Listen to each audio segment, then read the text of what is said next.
Here's a little video of the RG125 R starting. Engine's cold, it's absolutely faultless on the button.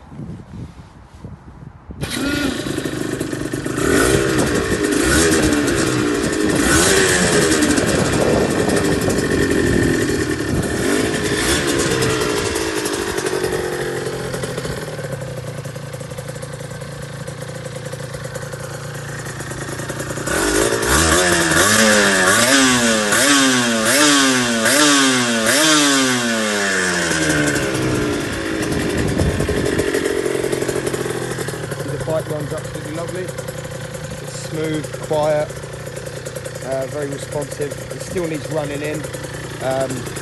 Engine and everything related is completely brand new, been replaced or refurbished. Power valves, engine, gearbox. Obviously restore cars and motorbikes. This is one that I've done. I actually done this one for myself.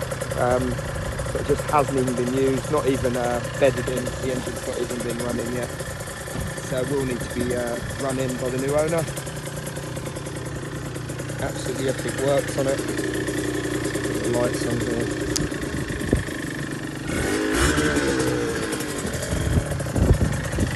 It's got an MOT. And the indicators. No electrical gremlins. Restored back to original condition apart from engine tuning and exhaust system, but everything else is spot on.